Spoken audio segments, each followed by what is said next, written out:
You see her, the claw might come out and snatch you into her Montecito dungeon. Meghanmarkle, the crazy harkles, and their invisible kids. Harry is crazy for his mommy, but has Meghan to cosplay. Meghanmarkle, the crazy harkles, ghosts. Crazy harkles.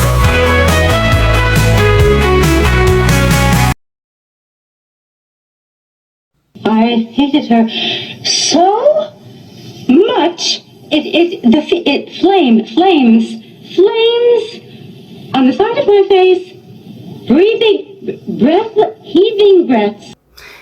Hi everybody. I know, here I am again. The last few videos that I've done have been so important to me that I decided to show my face. Well, I've shown my face before, but I don't do my videos usually like this. But this is important enough for me to do so. Now, anyone who's completely brand new, hello, my name is Lara. This is ACO. We do fun and facts here. If it's a fact, I'll tell you. If it's not, I'll tell you. I have what I call commercials. I do my stuff in chapter form. At the end of every chapter is commercials, I call them. But they're just parodies and stuff I find funny online about these two fools, because we need to have a break in between all the heaviness. You know what I'm saying? This video is about all the questions that I was asked, because I asked y'all to leave me questions about anything you want to know about the Roachels, the RF, the Markles, whomever. And I have all your answers, and I have way more. And I can't tell y'all yet how I have these answers, but if you trust me, just go with me, okay? I found a way to find the real answers. I found a way. I don't think anybody else has, which is why I can't tell you, because quite frankly, I don't want the world. I don't want everybody knowing how I can do this. I really don't, because let's be real here. Like I'm a small channel, and I get overlooked, which, okay. But I also have a different reason why I do things. I'm not here for clicks and views, although yes, that's wonderful. Don't get me wrong. Of course it is. I put in an immense amount of work, literally 10 to 12 hours a day. And that's no joke.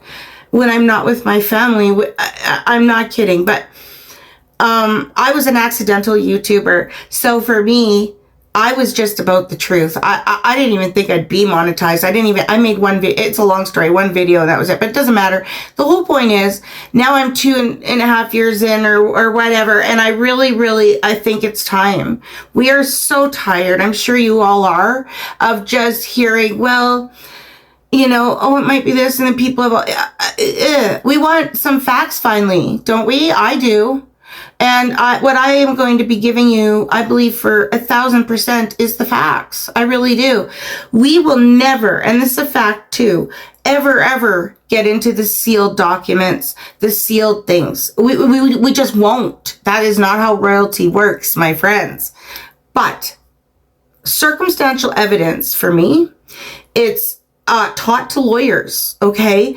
They win cases on circumstantial evidence. You can convict a murderer for unaliving somebody, even if there's no body, right?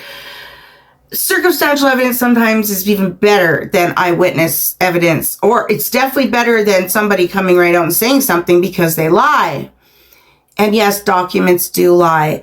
So I want to get into a lot of it because of the age thing. That I can tell you how she did it, when she did it, why she did it. All of it, I can. And I can explain it all, but I'm not sure if this is the time or the place. We'll see as we go along. But I will link the age video I do have that is very intense, and it's all about it in the description below. I'm going to answer your questions, and then I also wanted to explain a little bit about my channel, what's going on. I did watch TRG's, one of her videos. I hardly am online, you guys. I'm not even kidding. I keep up through memes and stuff, but, and she was talking about being on restricted mode. Well, shocker, I tried, and yes, I am. Not only am I restricted, I've only got 36 videos that people can see. They won't even show my posts. Nothing. I didn't know this. So it's really crazy. I will show you all the proof. It won't take long. It'll be a brief thing because I'm not about whining. I just want to explain, and I want to let you know if you can, if you're on restrict mode, to get off it because you're missing all the good stuff, for real.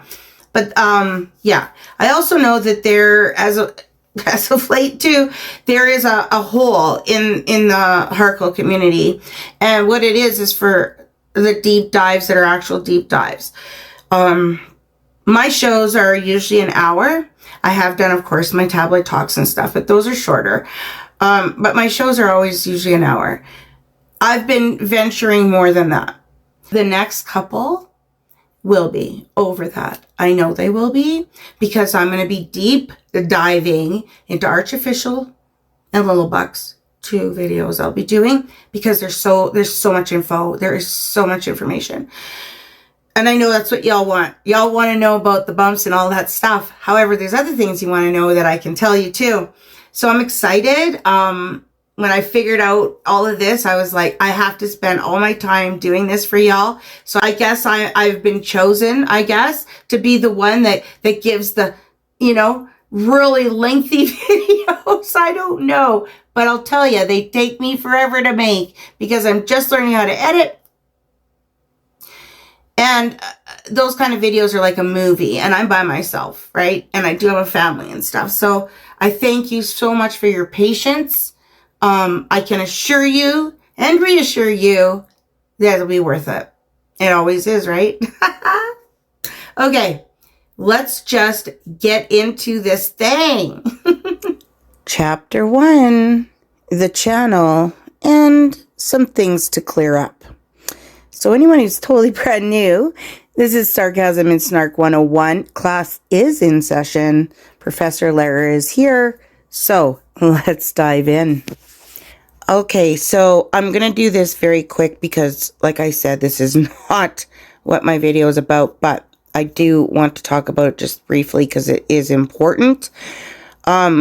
I learned from TRG about restricted mode and whether your channel is under it or not. And guess what? Yes, ACOS is. So with restricted mode off, you can see there I put crosses through all of those. You can't see any of those videos. They left me with 36 videos, my friends. That's it. All my big ones gone. The first visible show is 2 months old, and they're just my small ones, right? But this is with it off, right? So all the shows are there. The playlists are full. On the bottom left, the post is there. All my posts, the Fox and the Hound. It's really funny. Actually, you guys should go to my posts every day because I do put up 5 original brand new memes from Nana Lou, myself, and my daughter. So it's really a good thing to come and check it out. Anyway, I'm going to get to the next one because that's more important. So let's just go there. Restricted mode on. Look at that. The first one that they allow to be seen is 2 months old. They're some of my tabloid talks. They've kept my playlist tabloid talks, but bottom right, no Harkle or laughter break playlists at all. 202 videos gone. That just kills me. Breaks my heart. Really. Why would they take laughter breaks? Like, what the hell? So, on the left, you'll see it won't even show my posts. It doesn't exist. They have put me under such strict restriction that there is no way I can grow. There is not a way I can grow on this. So please check your phone to see if your restriction mode is on. Go into your settings. TRG goes through it if you want to check it out. I don't want to go through it all because the time. But if you turn it on for your grandchildren or whatever, awesome. Just remember to turn it off after you get it. Because honestly, you're going to miss so much. And it just drives me crazy. YouTube hid this from us. And it's not right. It's not fair. And like I said, I am propelled by other reasons. But yes, of course, we need to make a living. It is so not fair to expect creators to work for free. We can't. It's expensive to live. We have to make a living as well. I don't make a living on YouTube. I can't. And I'm just saying that just to be straight up. My patrons are what keep me going. No word of a lie. God bless them.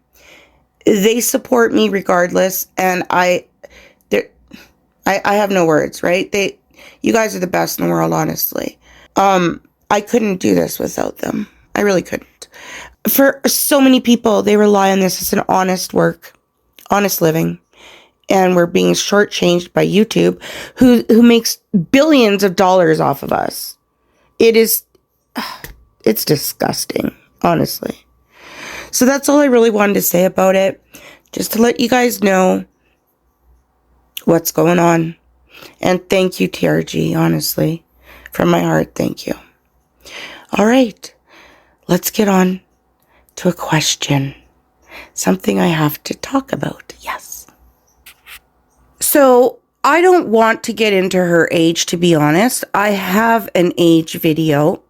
I will link it in the description, like I said. So, I wanted to answer the question. If Roachel, because I've heard this all over the place. So, this question was from me. So, if Roachel used a falsified birth certificate, would the marriage be null and void? With the new information I have, it says she was born in 75. There could be a possibility of 76 because that's what I had come to the conclusion. However, it could be 75. Also, I must say that 17 contest, they absolutely had to show their birth certificates because it was for scholarship for school, right? So, and it was Sears. I don't know if everybody knows, but Sears was a massive, huge, store, clothes, stuff like that. She wouldn't have lied about her age because the bottom line was 13 or 15 years old to 21. Okay.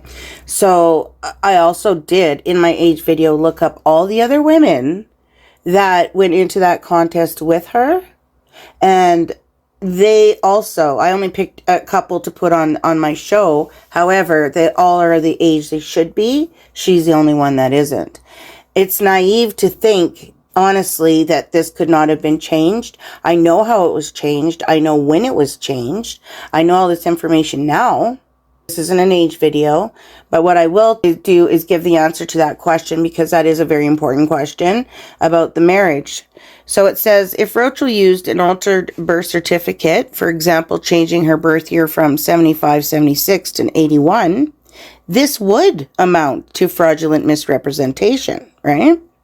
However, in Roachel's case, even if her age was falsified, she was still legally of age and unmarried at the time. That means the marriage is not automatically void. It would stand as legally binding unless Harold or the Crown actively pursued annulment based on fraud. The raw bottom line is this. Even if Roachel used a falsified birth certificate, the marriage still stands as legally valid. The only way it could have been undone would have been through annulment for fraud. But since Harold and the firm allowed it to proceed, it remains binding on paper. So that's your answer, my friends. That I've seen that question a billion times if I've seen it once, and that is the real answer. Because they did not go for annulment, why wouldn't they? Because that would mean admitting that they let a fraudulent person into the firm. That's not what this show's about, but I did want to let y'all know that the information I put out, I research, I dig. I do not just put out fluff. If you watch that age video, it is got every thing you can imagine for circumstantial evidence. It's no question that she is not 44. She's definitely older. Yes, her birth certificate was changed. It was changed in Hollywood. So now we know that that marriage is still valid, sadly. You know what I'm saying. Anyway, that's it for this chapter, my friends. I'm not getting into any of her stupid show crap. I do memes for that. I put out a short. I've had it up to, the neck with her, really, honestly. So what I'm choosing to do is find out the bloody truth. So that means going back in time as well. And that's what I'm doing. I don't care what everybody else is doing. I really don't. And that's just how that goes. That's your girl. We're going to get to some commercials, which are always wonderful. And then we're going to hit chapter 2, where I do answer in detail about your questions. They're good questions, my friends. You'll want to stick around. I do have answers. And then I'll share a little glimpse into what's coming. It's called Froshki. It's a great way to upcycle, use, and reuse fabric for wrapping a gift. Oh yeah, me and my mates love upcycling. We've been using the same wine bottle gift bag for at least 10 years.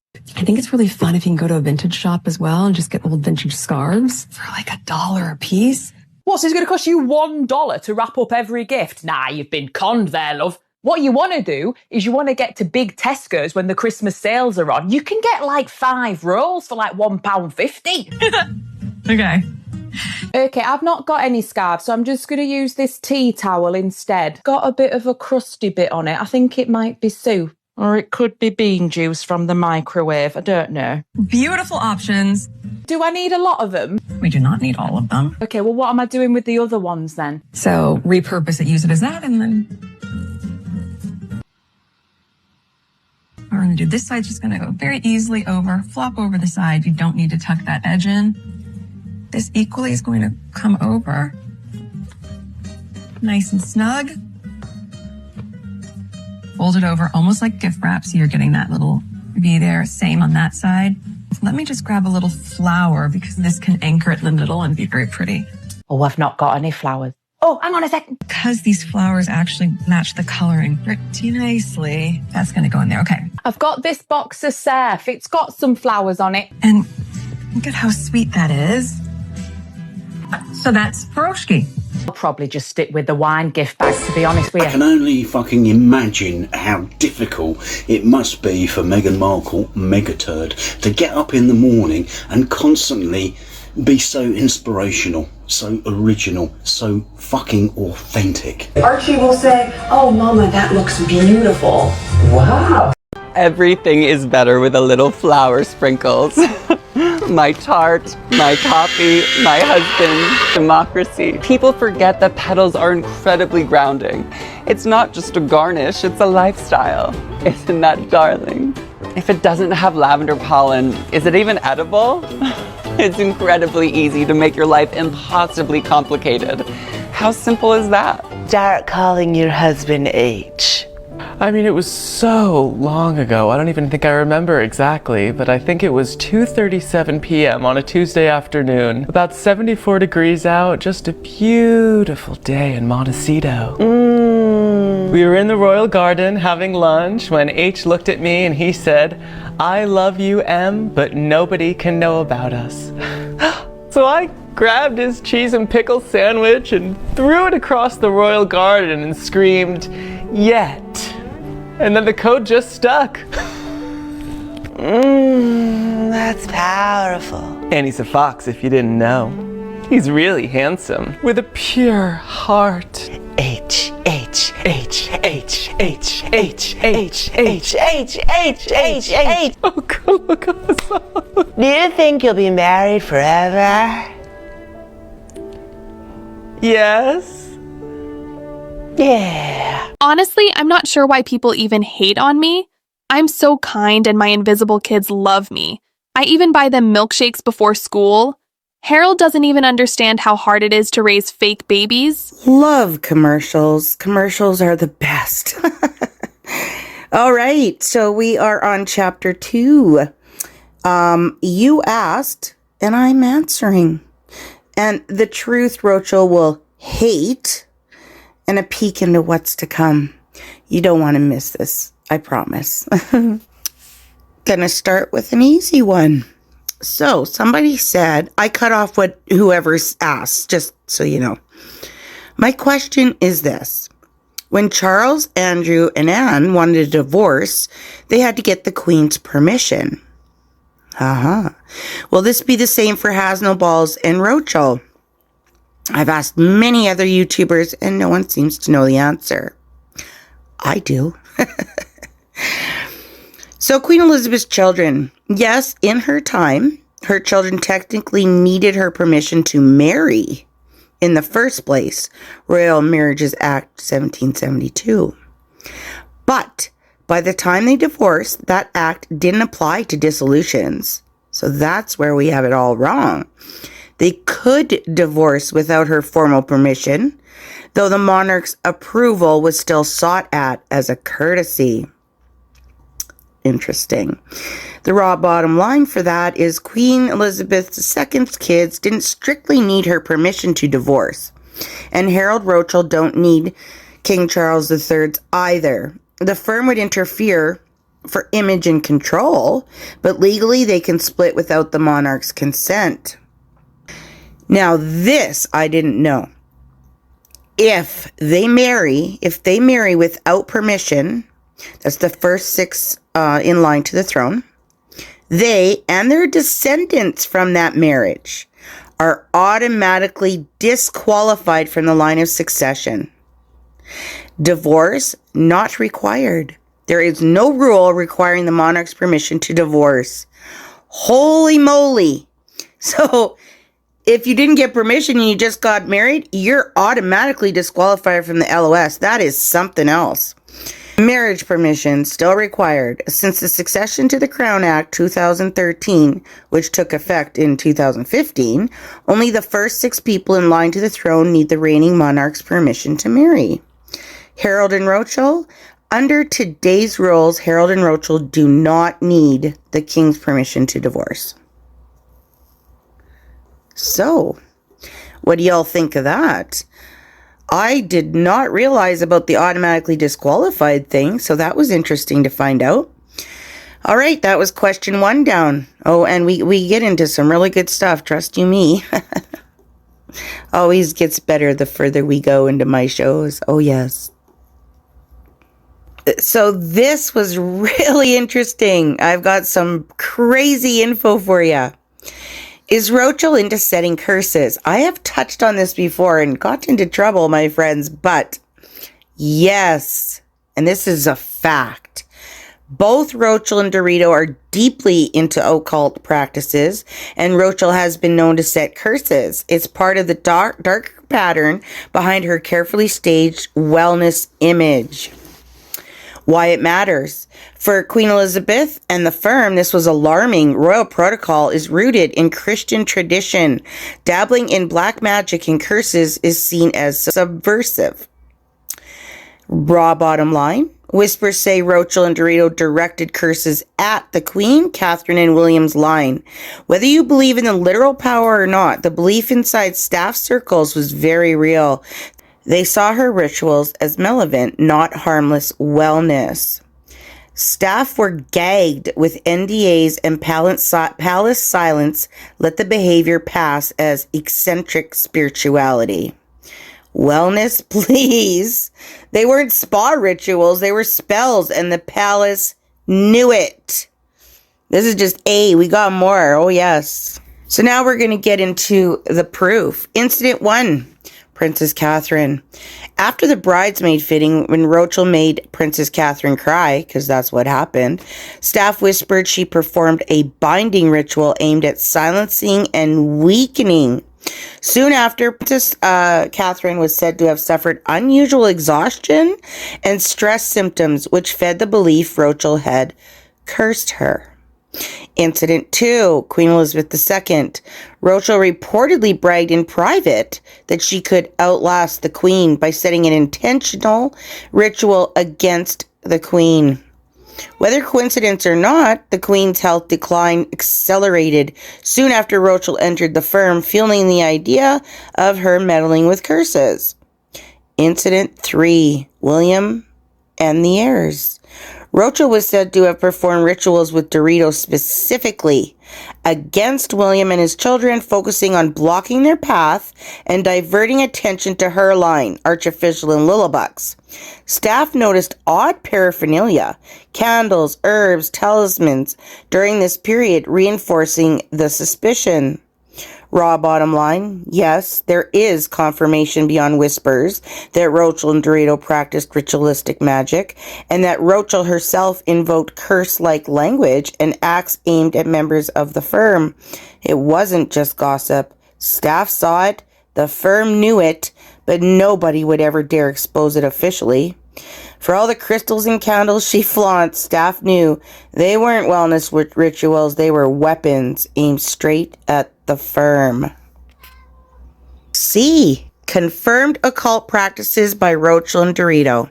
Ritual objects in palace spaces. Staff reported finding candles, talisman, and bowls of herbs arranged in patterns in private areas where Roachel stayed. These weren't wellness props, they were set up like ritual altars.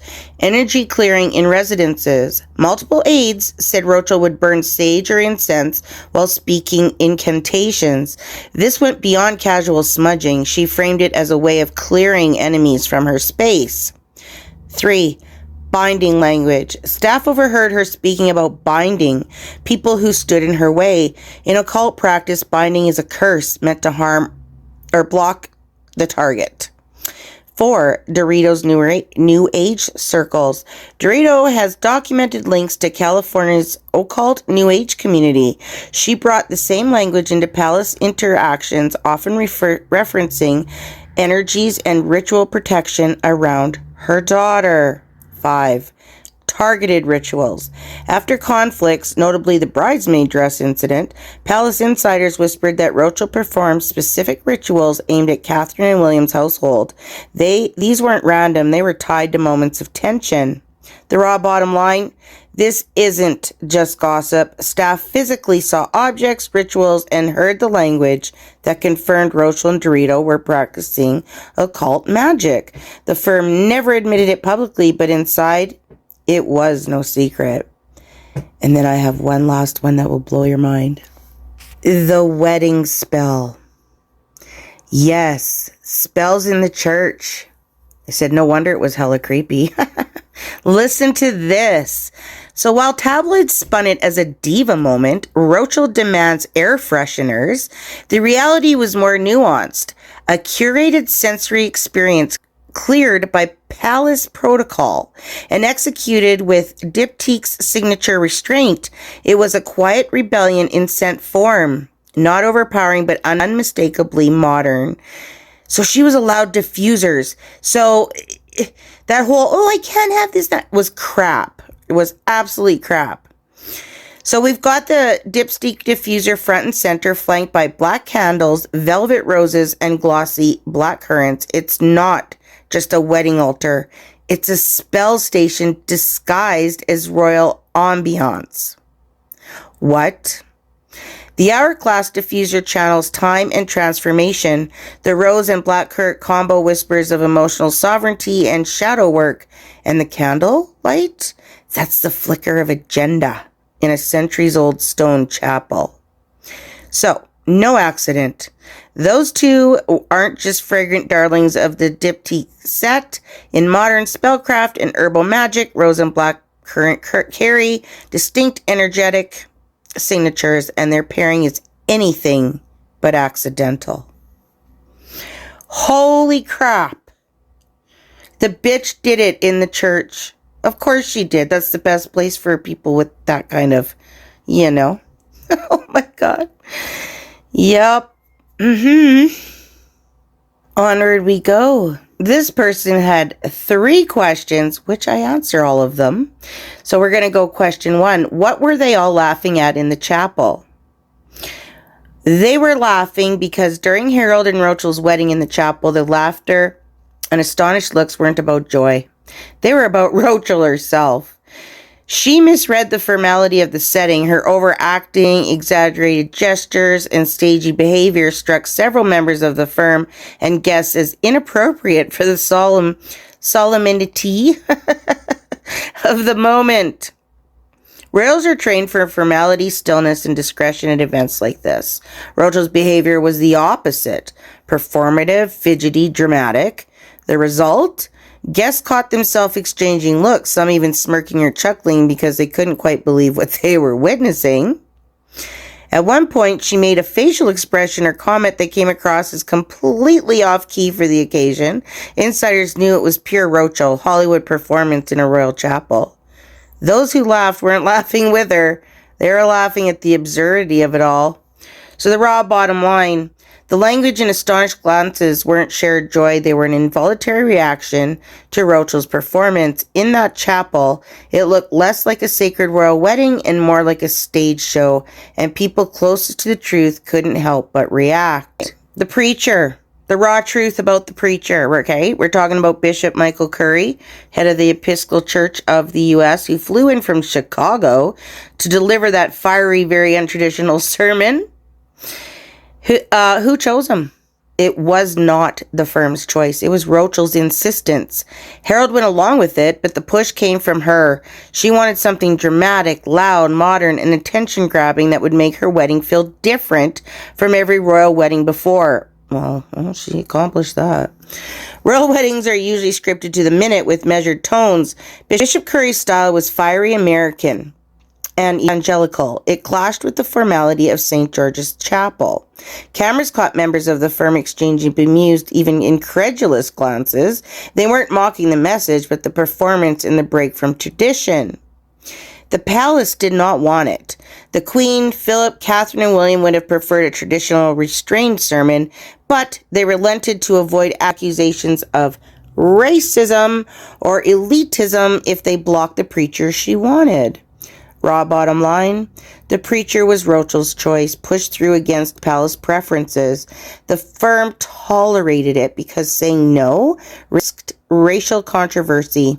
That moment was one of the first public examples of her bending the firm to her will. Question 2. Was Roachel really caught stealing? Yes, of course she was. Multiple palace staffers have whispered that Roachel was caught taking items, small but significant, from the palace. These weren't accidents or gifts. They were things she simply decided to pocket. Right? So what was taken? Reports point to jewelry pieces, not crown jewels, but valuable items loaned for fittings or events, smaller luxury items and keepsakes from suites she stayed in. At least once, an aide had to intervene discreetly to retrieve something. So how the firm responded? Well, how do you think? They did not go public. Exposing it would have been a scandal too big, making the entire monarchy look ridiculous. Instead, staff were told to keep stricter oversight when Roachel had access to rooms, wardrobes, or jewels. How sad. William and Catherine were especially angered by this behavior, seeing it as proof of her disrespect for the institution. Absolutely. Raw bottom line, yep. Roachel was caught stealing within the palace. The firm covered it up to avoid humiliation, but internally, it became another red flag that confirmed her character to those already wary of her. Wow, hey? Wow. So, question number 3. Do they know what happened to the dog's front legs? And I'm just showing a little bit of Queen Elizabeth and the dogs, and Bogart as well had a broken leg, not just Guy. I found this. Someone said there's another version that says the dog liked Harry a lot and Marco was jealous, so she got rid of the dog. Either way, she's not to be trusted with any animal's welfare. That being said, let's get to the answer. So, 2 dogs, not just one. One was Guy. He was the one with the 2 broken front legs, right? There were conflicting stories. One version says he was injured in a car accident after being taken to the UK. Another version says the injuries happened earlier before he ever came to the firm. Now, I'm just going to brush lightly on Bogart. The official line, he couldn't travel when Roachel moved to the UK, so he was left behind. The truth was Bogart also had a broken leg, something never addressed publicly. And the photos exist, but MSM won't touch it. So, Guy, the fight rumor. The whisper goes, and I've heard this also. Harold and Roachel were fighting, things escalated, and Guy got caught in it, either literally thrown or shoved out in the chaos. Whether Harold did it in anger or Roachel, or it happened in the crossfire, the outcome was the same. Guy suffered catastrophic injuries consistent with a high-impact fall. The whispered version, multiple insiders have noted that Guy's injuries, both front legs broken, are consistent with high impact trauma, not a car accident. A vet reportedly commented that the injuries looked like the result of a fall from a height, which matches being thrown or dropped from a window. So the raw bottom line is this. Yes, the rumor that we've heard is out there that Guy's injuries were not an accident, but the result of a fall during a fight, possibly thrown, possibly dropped, but impact from a height. That's why the vet's comments are key. They don't line up with a simple car accident. God, these unhackable, these two. So I wanted to add this, just a little more info because I love it, right? There's 2 photos of Queen Elizabeth with Guy in her car. And these are the facts. Queen Elizabeth and Guy. Yes, it's true. The Queen kept Guy close to her after that incident. She was well aware of Harold's history with animals, hunting, reckless handling, cruelty disguised as sport, and she had already formed a clear opinion of Roachel's character. So this is how it played out. Guy spent more time with the Queen's staff and in her orbit than with Roachel after the injuries. This wasn't officially announced, but insiders noticed it. The Queen used her authority quietly, not as a confrontation, but as an act of control. Guy is safer with me. Raw bottom line is this. The Queen deliberately kept Guy close to protect him from Harold and Roachel. She knew enough about both of them to take no chances, and this was her way of shielding the dog without creating a public scandal. So she took over Guy. Wow. I mean, are we surprised? I'm not even close. They're disgusting. They really are. So I didn't realize it would go quite this long. I'd only had 2 chapters, but I'm going to put a little commercial after this because we need a little bit of a break because the questions are kind of all over the place, so I can't really group them together. But I'll give us a couple little funnies. So after this, so someone says, my question, King Charles, treason in your eyes. From a son? So when is the public flogging? I'll bring the vinegar. Ha ha ha. But I answer that. So, is the king seen as treasonous for backing Harold and Roachel's marriage despite knowing what he knew? In the eyes of tradition and the crown's guardians, yes. Because he put optics and appeasement above truth and faith. That's viewed as betrayal of both his duty to the firm and his role as defender of the faith. I have a tough one with that one. I'm a child of God and that bothers me, but okay. Treason in the public flogging sense, not literal, of course, but figuratively, it's a stain. It's a choice to sanction the marriage despite lies, deception, and the moon bump farce. It means he carries the weight of complicity. He chose survival of the monarchy's image over upholding its sacred vows that he took at the coronation. The consequence, his reign will forever be marked by that compromise. To some, it makes him look weak. To others, hypocritical. And the perception that he betrayed Christian principles undermines the very spiritual legitimacy his crown is supposed to embody. The raw bottom line. The king may not be flogged in the square, but history itself will serve the lash. I love that line. His legacy will carry the mark of treason, not against his country and law, but against truth and faith in spirit. Yeah. Okay, couple funnies and then we'll get back to the questions and wrap it up. We've been waiting 10 years for Meghan Markle to produce something, to complete anything. And what do we get? We get a fruit rainbow. First of all, that's $30,000 worth of fruit. And everybody's going to their second and third jobs. They don't have time to put it into the shape of a rainbow, Meghan. And we actually didn't need you to show us how to make a mini version. We could have figured it out. This concept is from 2001. We could have found it on Pinterest. I really think that Meghan has never been introduced to the concept of Pinterest or Amazon. We actually don't need a new shopping platform from you, Megan, if you ever actually launch it. And this is the issue. She has a lot of like fans, unless they're bots. If you told me that all of these people were bots, I would believe you, because what you're a fan of, I don't know. This woman was on like one season of a TNT show and then like left immediately when she realized that she could marry into the royal family, which like I would have done too. But I also would have done like 30 seconds of research into the royal family before I got my hopes up that they were going to be some like fun family to marry into. But these days, I just ask Siri to find positive, supportive reviews about my work. I didn't know you could do that. Oh yeah, look, I'll show you. Hey Siri, remember that thing we were talking about? Yes, which people have to die before you become the queen? Oh, no, not that. The thing about the positive reviews? There were no positive reviews on your search for shock collar for personal assistance. No, Siri. The thing about everyone loves... Number 5. It's a two-parter. But first, I'm just going to deal with the first question. Why did you refuse an intimate wedding when offered to only call your wedding a spectacle on Oprah Winfrey's Lie Fest? Did Roachel refuse an intimate wedding when it's offered? Yes. Why? Because a small private ceremony would not deliver the global stage she wanted. Roachel wasn't after marriage alone. We know this. She was after visibility, leverage, and cementing herself as an international figure. Absolutely. Then why later call it a spectacle? Classic Roachel tactic, reframe after the fact. First, she demanded the grand stage to secure maximum exposure and legitimacy.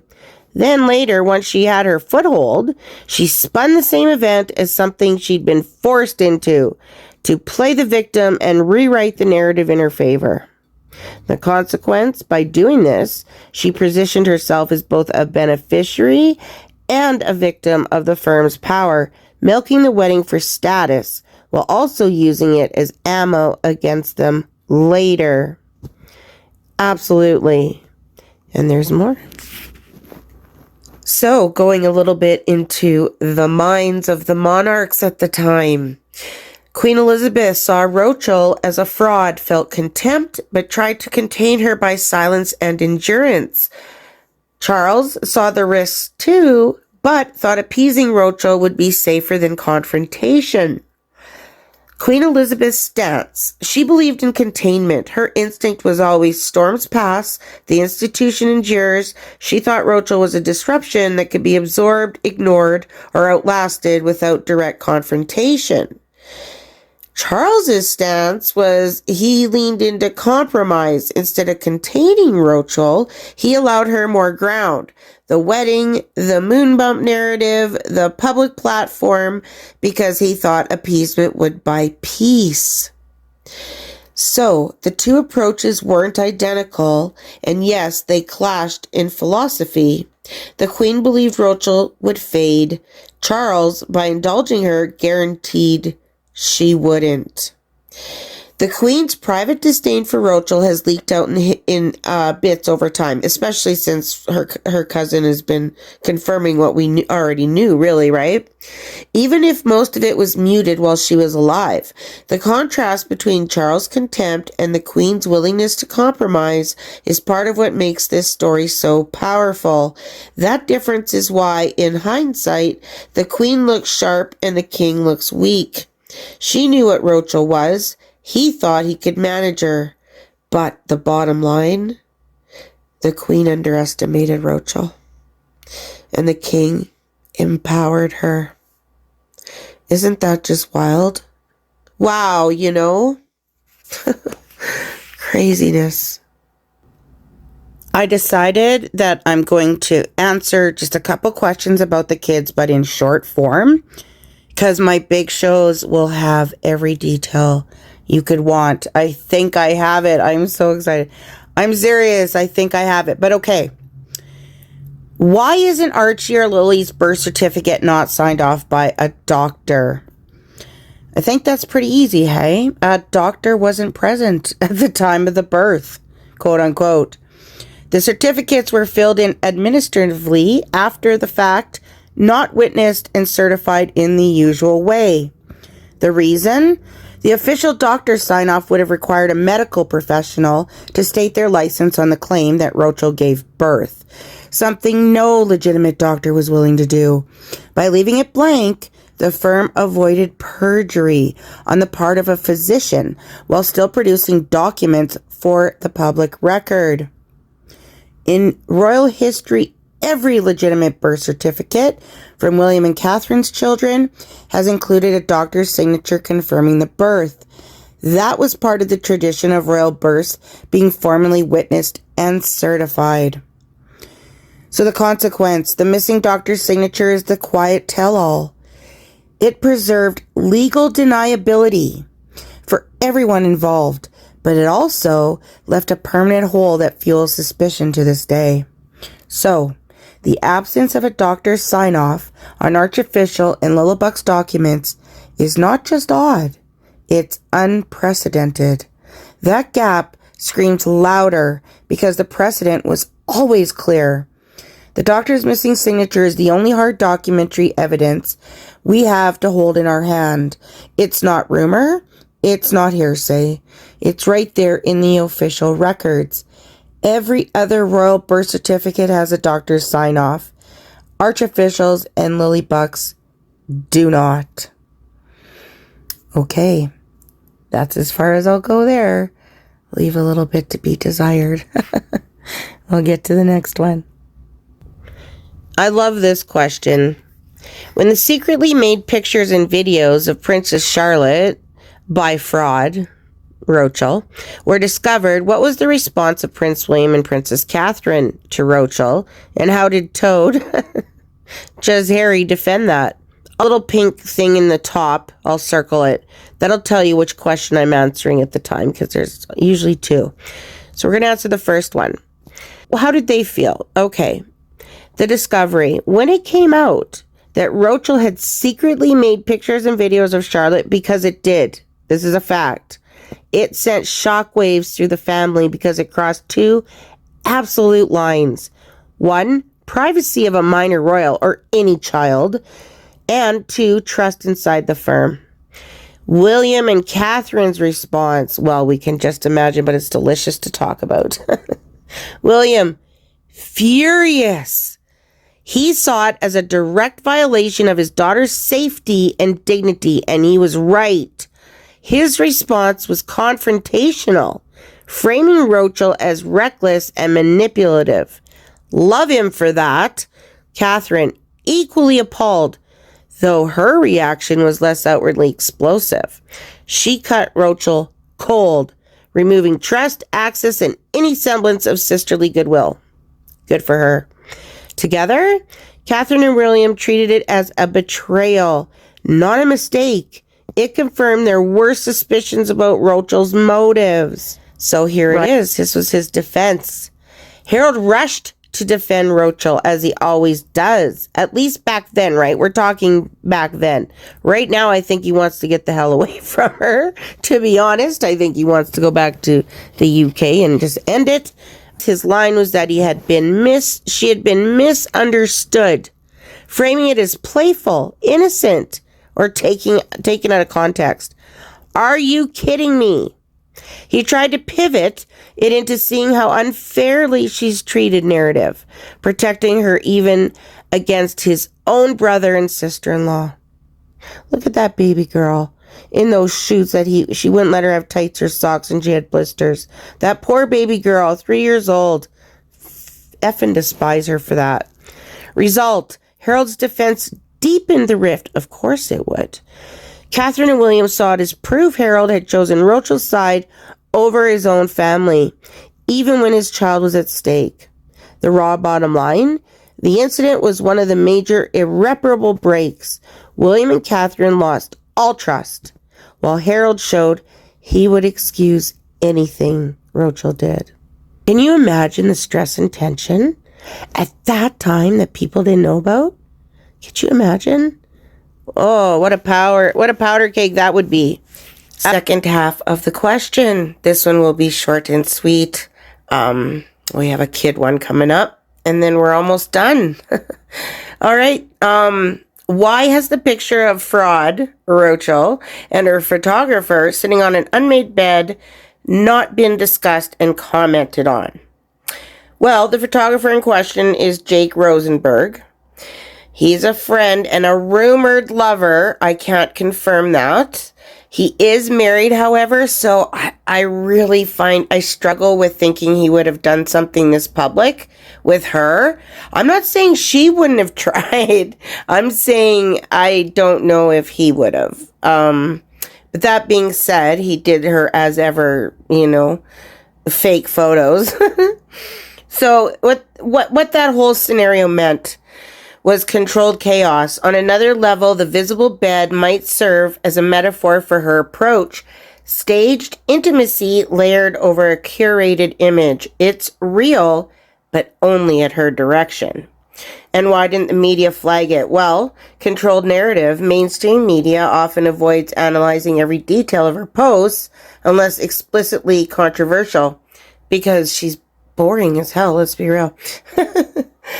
But yet, it also works as a subtle defensive signal. Look at me. See the domestic. While deeper truths stay unseen. It's never what it looks like with this bitch. Never. Second question, which is actually question 1. But for anything to do with the kids, like I said, short form only, and then I'll give you guys everything you want to know. I promise. Did Roachel pull the I'm pregnant card to get her claws on Harry and into the RF? If so, why did the RF believe this centuries-old trick? Did Roachel use the I'm pregnant card to secure Harold and her entry into the firm? Yes. The moment Roachel played the pregnancy card, she jumped the queue from girlfriend under scrutiny to protected mother-to-be of a royal heir. That instantly wrapped her in PR armor the firm couldn't pierce without looking monstrous. Why did they fall for what looks like a centuries-old trick? Because Harold believed it. And once he believed it, they had no choice but to follow his lead. Denying him would have risked him exploding publicly, framing them as heartless or racist, especially with Diana's ghost hanging over everything. The result? Overnight, she went from outsider to untouchable, because questioning her meant questioning Harold's unborn child. And the consequence? By letting Harold's emotions dictate protocol, the firm signaled weakness. That gave Roachel the opening to manipulate both Harold and the monarchy in one move. But the raw truth? The firm did not believe Roachel. No. They believed in Harold's desperation, though. Protecting Harold's image, the wounded prince finally finding family, that outweighed their suspicions. But I think we all know that. They knew. So that's wrapping up the questions that I'm going to answer. These are the questions that were posed to me, but I will be answering them in their entirety in my next videos. So one of them, my question is why, if the RF had all the info on M's background, would they allow the marriage to take place? I think I've already answered that part, but this was the one. Why allow the moon bump surrogacy farce to go through? I'll explain everything. Does everyone in the RF know Roachel did not give birth to Harry's children? And are they children even of Harry's DNA? I'll let you know. Now this is the big one. My question, what's the total truth on the pregnancies and the children? To be continued. Well, you asked the questions, and I got you the answers. I've been digging. That's it for today. Next time, I will go straight into the kids, the bumps, the LOS, everything. Artificial, all of it. Now, what I have is an old BBC clip from a show called Would I Lie to You? And it's about Harold and Roachel's wedding. And it's the day of the wedding. And I watched it one time and laughed my ass off. So I'm going to watch it with you guys. And then I'm going to tell you the little twist at the end and it'll be done. But it's It's funny. I love British humor. Love my Brits. Okay, let's have fun. Thank you guys. Thank you for your patience. As you know, it'll probably take a bit for me to bring it out, but it'll be worth it. Thank you. I love you. Sub, like, all that good stuff. And I will see you in the next one. Let's have a giggle at this clip. It is hysterical. I was genuinely invited to Harry and Meghan's wedding today, but I said no because I had to come here and do this.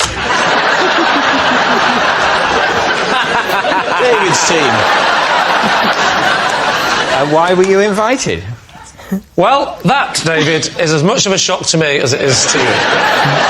I'm on the telly. Know, for example, Prince Harry or Meghan Markle? Well, I've met Prince Harry and he was very nice and he did say that he was a fan of this show.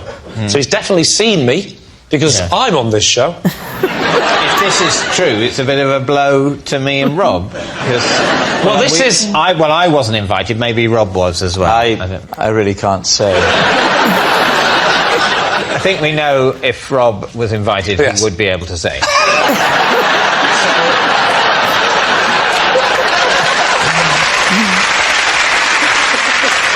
Well, this is interesting because I want to know if you were invited, because as soon as I got the invite, I met Prince Harry and I know he's a fan of the show, so I immediately assumed that you two had been invited as well. So I went to phone you, and I phoned you first, and I put the phone down. Because I didn't want to ask in case you hadn't been invited. I thought it wouldn't be a good idea. Yes, it would be a horrible thing to let slip, wouldn't it? Yes. If you'd been invited, it would be a horrible thing to do to someone under any circumstances, even if it wasn't in public. So you think he's going, okay, George Clooney, David Beckham, Oprah Winfrey, Lee. He didn't even know my surname. I should point out to people watching at home that it is the royal wedding day today. As we record this, it happened today, didn't it? And there was a lovely wedding as well. Look, it brought people together, didn't it? And you know what I'm glad about? I'm glad he wasn't there. Yes.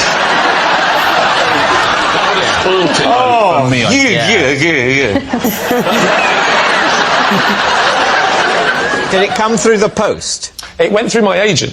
It was more like a booking. Were they expecting you to do some of your silly humour or something? Did you have a +1 as well? Yes, I did. And so your wife was happy for you to come and do this instead of going to the royal wedding? Well, actually, my wife couldn't go anyway. So that was the other problem as well. And then I thought, well, who would I take? And I did actually think of one of you two. I thought that's going to be more awkward. So but then I thought maybe it's not awkward if David's been invited, as I suspected, and Rob hasn't. I'll take Rob. And we're all going. There was a lot of social etiquette. I was a mess. That is the other question. Why didn't... Because the wedding finished... Well, this is the irritating thing. 1. Yes, and then there was a lunch. I got the invite that said the wedding is going to be at 12 o'clock. Mm-hmm. And I thought in my head, no one would say 12 o'clock, meaning that's when the wedding is. That would mean, you turn up at 12 o'clock and then you go through all the rigmarole of security, blah, blah, blah, and actually the wedding's going to be about 2. Then you've got the actual ceremony, then you've got the meal. I wasn't going to get here because... Yes, it's like when you buy theatre tickets, the time is just when they think you should leave home. Look, lads, I appreciate you're angry. Yeah. Very angry. I didn't write the invites. Very angry and very hurt and very bruised, whether this is true or not. I think it's unlikely. I'd love it to be true, but I think it's unlikely. I wouldn't. This has been one of the most psychologically damaging thoughts I've ever gone through. And so I don't think I could pronounce the words, I think this is true. Oh, I just did. You think it's true? We're going to say lie? I think lie. Lie, we're going to say lie. I've a horrible feeling in the pit of my stomach that it's true. It's like waiting with a specialist for a result. Yes. Ironically, if this is true, when that moment comes for both of us, it'll just be a mercy. Tell us. They think it's a lie. I pray it's a lie. It is, in fact, true.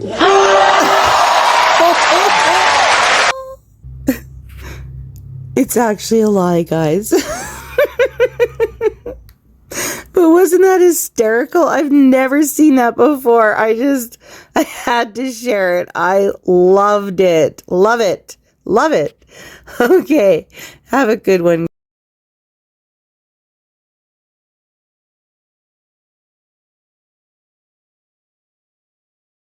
You see her claw might come out and snatch you into her Montecito dungeon. Meghan Markle.